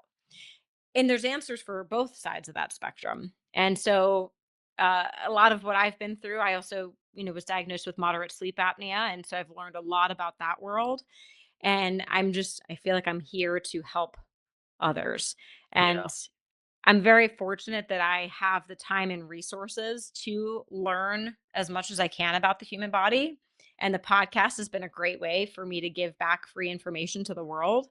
That's Hmm. the I Yeah. mean, one of the most amazing things about podcasts. So, but yeah, but I'm only 39. My goal is to live to 120. So I am only one third of the way there. So I think my personal legend and purpose and journey will keep evolving as Yeah. time goes on. Yeah. Yeah. Well, that's such a, like, I think the conviction that you have is so clear because what's led you to do so many things, like, the trainings that you've done, and also your podcast, that is a really powerful resource where you can share. And yeah, I feel like, oh, I'm so excited to like connect with you, but also I just, airway dentist Dubai, Tina Rakadia, she is like amazing airway dentist in Dubai that's doing great work, and you two remind me of each other. But I think we have so many overlaps in um terms of like our message, because really, like, I do care about the airway centered healthcare world, and I do care about um everybody and helping babies, kids, adults with these issues. But really, I have this deep desire to like, and there's some more like emotional, symbolic things about like more than ever, we need to hear the feminine voice come through, the polarity, not just women, but the polarity come through with following intuition. And of course, then, yeah, like toppling and countering these like structure heavy and like the, you know, too much reliance on the patriarchal and the things that have not served us well. Is that we need this healthy balance and this dynamic and the healthy feminine masculine polarity. So I really have a desire to help like unshackle the voices of the feminine and supporting families, and especially supporting moms, supporting women in like becoming the people, because like we can't have babies, we can't have beings without, for the most part, right? There's like, I think seahorses, it's the male seahorse that actually, Yeah. right, Right. so we have these anomalies Yeah. Yeah. but there's this, so I know that one of your, I've heard you say this somewhere, where like you really feel excited um to share your like insight as you gain it, but also as you had, I think, like gain it, collect it, that you want to help women, and I think there's so much that is the need for that. But also, when I have been in this field and I look at like what helps people when they're talking about palate expansion, when they talk about breath work, when they talk about tongue tie releases and all these things that we could do in myofunctional therapy. Well, often we're trying to look at, well, yeah, but underneath the surface, it's those heavy metals, or it's the pathogens, or it's the circadian issues. Like, you have to go to that stuff at why isn't any of these other procedures working? Because you can't move a diaphragm if it's stuck. Breathwork doesn't work if you have a parasite that's stiffening your fascia, right? So I feel like you've done so many deep dives in your life already that what you know is like what we need more of in the airway field so that we can Thank have you. these optimized airways. So I really feel like you've kind of like been learning so much that is so pivotal for moving the dial on really helping people with that optimized function. Thank you. Thank you for saying that, and thank you for sharing the female voice. Mhm. That's another huge goal. Obviously Ben Greenfield, Dave Asprey, they really led the biohacking movement, which was great. But a lot of us women tried to jump on board with how many gadgets can I use and how many biometrics can I track, and cold plunging, all the things. And then a lot of us just completely burned out, and our nervous Yeah. systems don't work that way. And so teaching women that the less is more approach to health, sometimes you're just not sleeping well because you're high functioning beta all day long. It's not that you need Mhm. another meditation app or another Right. wearable to tell you you sleep like crap, right? It's like Yeah. maybe we just need to slow down. And the Yeah. body, I mean, we all have this innate power to heal the body. But when Mhm. we're in a sympathetic state all the time, the body doesn't care about healing and rejuvenating, right? So sometimes it's just getting back to that slow pace, parasympathetic activation. And then we breathe better, we feel better, everything works better. So, Yeah. Yeah. yeah. Well, I know, like, well, we could do a whole 'nother one on just that alone. So I kn I d but I love, like, the fact that the female architecture is so complex because you have this, the cycle that, centers around this amazing, moon, and that lunar menstrual Yeah. cycle gives you such complexity that you can have, like, certain times where you can, like, ooh, neurocognitively, you're, like, optimizing there, and then but with my wife and I, she's like, growing up in the way she did, she felt guilty about needing rest. And I'm like, "Oh my gosh, like, no, you need rest. Like, you need to sleep more." Like, I can wake up at super early, but that's because I'm a male who happens to be okay with that at certain times. Whereas the female hormonal window and the architecture, no, please get that because we're not. But she grew up in a world in which that wasn't accepted, and it was like the early I bird think, gets the worm and all that stuff, oh, right? I used to sleep 4 hours a night and I would brag about it. Look Yeah, how busy I am. Look how right. productive I am. I have a full-time job while I'm in school. Like, why was I bragging about that? I was killing Yeah, myself. yeah, But I will say, just to add on to the female cycling for women, yes, no affiliation. There's an app called Phase. Any woman that's cycling, use this app. I think it's just phenomenal because it really leans into what you said about, like, yeah, different times of the month where you need mhm, more reflection, you need more output energy, more creativity, more motivation. And if you can lean into that schedule, it is magical. mhm. I just think that's so cool. And there's more things coming out about cycle syncing with that, but that's more the mental side of cycle syncing. Yeah, yeah, So, I love that. Yeah, yeah. and there's also a lot of wisdom that I'm sure you could share about, like, there's many female women who come in and they're like, "Oh, I'm doing this fasting," and they're hardcore fasting, and I'm like, and even men too who are like excited. I'm like, "This is great. However, how's your lymphatic system?" Like, sometimes you need fruit or something to move that lymph through, and they're like congested and pain. And I'm like, I love fast. I've been an avid fast. I've, like, done some kind of, like, intermittent fasting for many years. Yet at the same time, when you need nourishment, like, nourishment is really important. And we don't need to nourish with only food or only fruit or only, I mean, I love, like, having people faced on wavelengths. So I'm like, there's times you just need more red in your diet. So I'm like, yeah, go eat an apple. Or if you need green, go eat a kiwi. But what are some things that you would say are Yeah. really wise when you look at those differences? We're talking about men and women. I feel like some people have heard this, but some people haven't. So, any advice on that? Like, when you're talking about fasting, or even not that, just this mentality of, like, the masculine energy of, like, push it, do this, buy this, get that. And when women are like, let's talk about it, let's dialogue, let's slow down. I really feel like Yeah. there's a really need right now. There's more than an ever a need to lean into some of those strengths that the feminine has. Yeah, I mean, so if you're talking more like cycle syncing in general, well, let me say, first of all, fasting. I think most women shouldn't be fasting more than 12 hours overnight, especially if you are cycling. But then with cycle syncing, Uh-huh. uh, really quick overview for women, it's an average of 28 days. We can lean into these hormetic stressors like sauna, cold plunging, fasting, intense workouts certain times of the month. So typically, right before ovulation, when estrogen is peaking, that's when you're probably going to PR in the gym. That's when you can do your fasting. If you want to do that, you can do more hormetic stress, right? Post ovulation, we see this drop off of all of our hormones. I heard someone call it the death valley of the month Mhm. for women.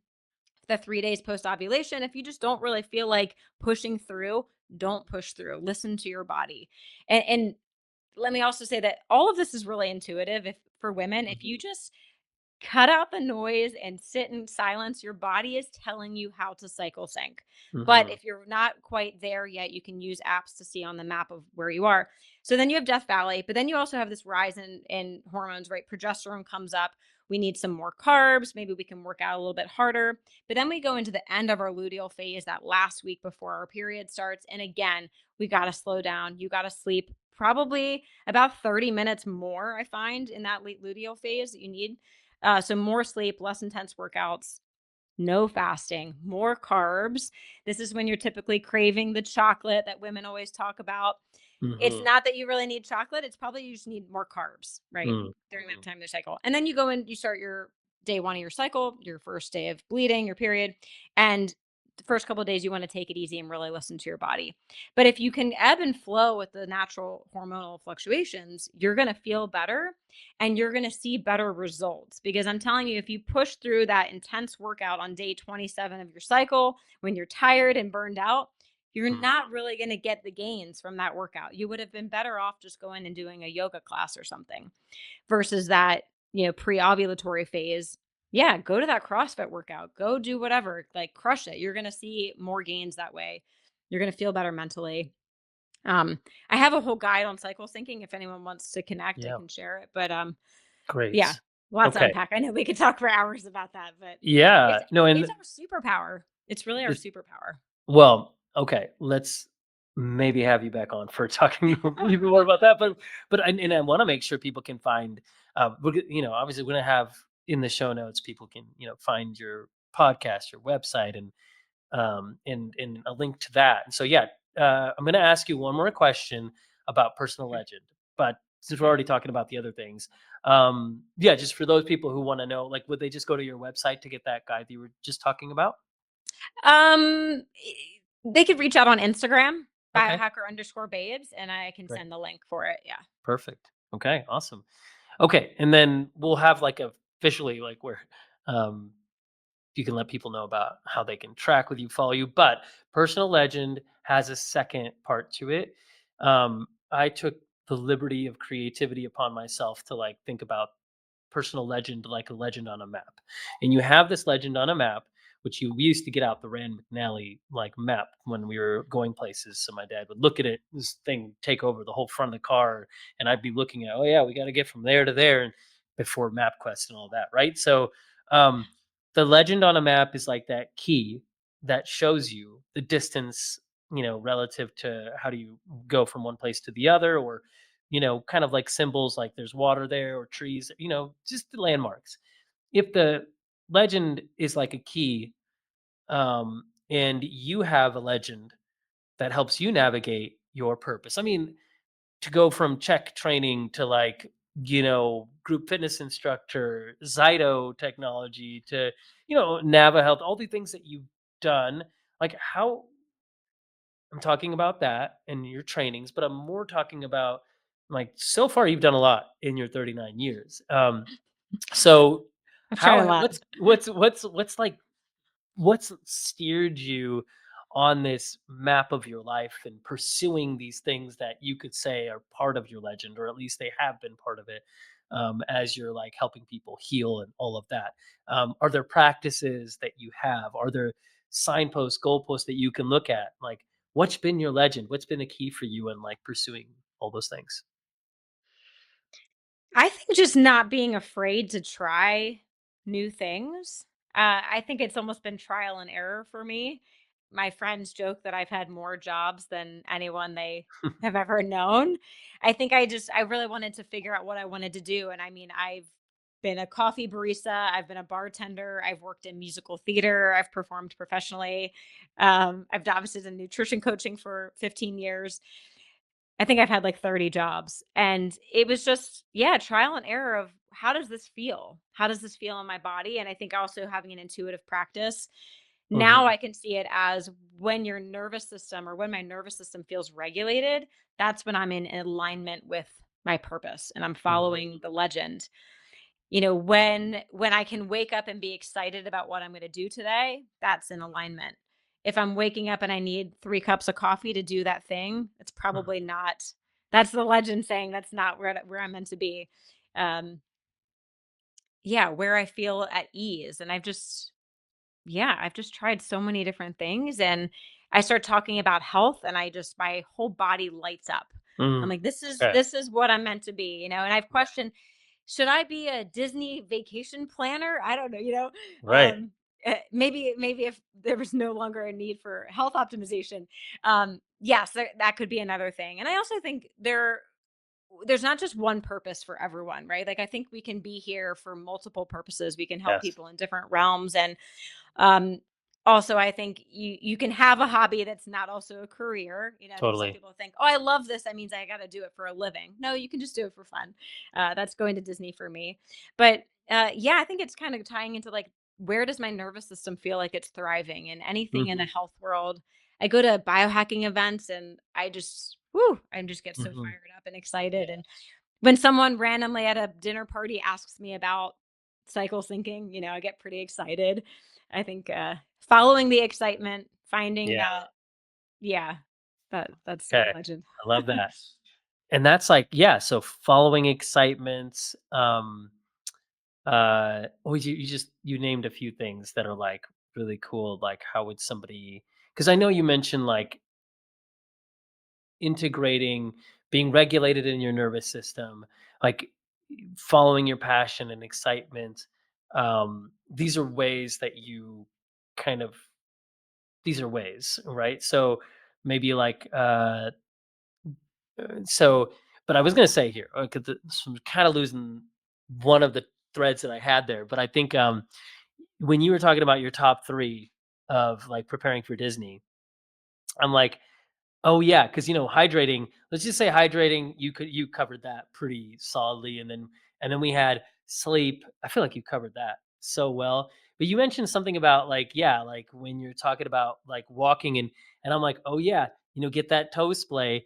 Whether you wear five finger or probably need more support, you can wear ultras, whatever it is that you do for your foot health. Like consider getting a wide toe box shoe if you can, so that way when you walk, you're just like toe splaying so you can get that optimal toe to foot movement so that it encourages your pelvic floor to work well. So I'm just going to piggyback. So as we write this guide to biohacking Disney, I'm just kidding. I'm just, I um, think we should do it. well, I we should love do it, it. right? We should do it. But Number one is don't wear flip flops. I'm amazed you're when I right. see people at Yes. Disney in flip flops. I'm like, Well, no, I have a very specific protocol of when somebody's going to go to Disney or go to a lot of walking. I say first thing you do is when you wear flip-flops, what do you feel? Where do you feel the tension? And they're like, "Oh yeah, your toes." And I'm like, "Right." And so what happens when your toes have to squeeze? And they're like, "Well, I don't know." And I'm like, "Do you feel this?" And I pinch their Achilles tendons. And they're like, "Ow." And I'm like, "Right. You're automatically tensing up your Achilles tendon. And what happens when you tense up your Achilles tendon? You tense up your gastrocs, your calves. And when you tighten your calves, your hamstrings, sciatica. And then I'm like, you also know that the soleus muscle, which is one of the gastroc muscles, is the second heart. And it's both a cardiorespiratory oh, pump and it's both it's a lymphatic pump. So if you're clenching your calves because of flip flops, you are locking down your lymph, locking down your heart lung rhythm for sure. Right. So I feel wow. like that's a no flip flops. Number Yeah. one, no flip No flops. flip flop guide. Yeah, that's wow. And that's even worse than I thought. Yeah. So, oh man, but it's also good to like some people are like, Neil, I just want to wear my shoes, and I'm like, totally, please do. Like, just know I'm not judging you for wearing narrow toe box shoes. Like, I wear them once in a while, and I'm not always. I'm gonna wear flip flops at the beach because I want to take them off. But usually, I'm wearing flip flops so I can take them off easily, not trekking for miles because that's a big Right. difference, right? So Right. so I'm big on saying like, okay, if you want to wear shoes, just foam roll your calves, do some calf stretches, just get a little prep. So we need to come out with the Yeah. mobility stretch and foam rolling guide for pre and post Disney. And then me and Yes. you will co-author, right?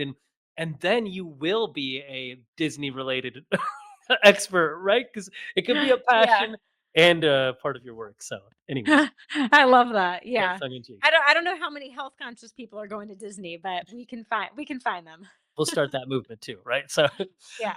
well, I know that we could either talk for 17 more hours or yeah, I know we're coming to a good kind of like a natural stopping point. So, I do want to make sure people can follow you. I know you mentioned Biohacker_Babes is on Instagram. That's where people can find you. Any other ways, Yeah. people can engage with you and follow your work? That's the best place to connect. It's either myself or my sister Lauren checking the messages. So we're on Mhm. there.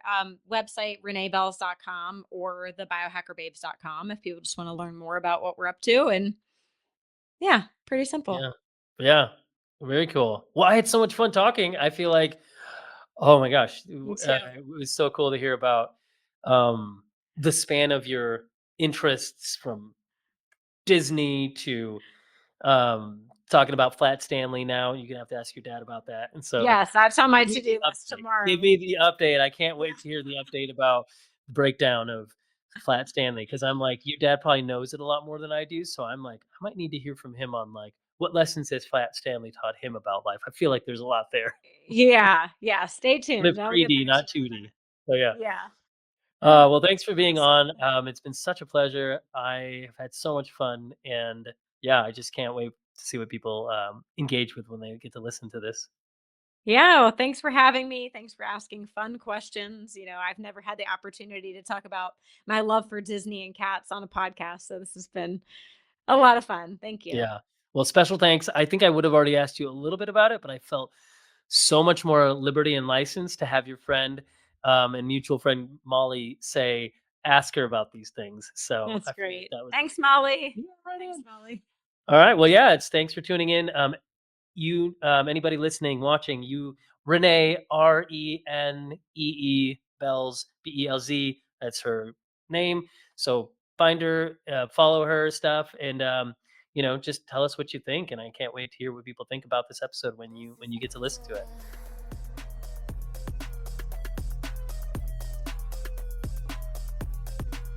Thank you for listening to the Compromise to Alchemized podcast. Really excited to thank Jessica from Lunalux for the music. This track called Major. I want to thank Toshi, who originally did the design work for my cover art. And then I also want to thank Alyssa, my team, for podcast publishing, my whole team, including Kat, for heading up my world. And then also definitely want you all to follow me on YouTube, follow the podcast on Spotify or Apple or wherever you get your podcast. Comment, give us a rating, and also follow me on Instagram at Dr. Neil Bulchandani so you can stay tuned to my latest. Thanks so much, and you have an amazing day. This is major.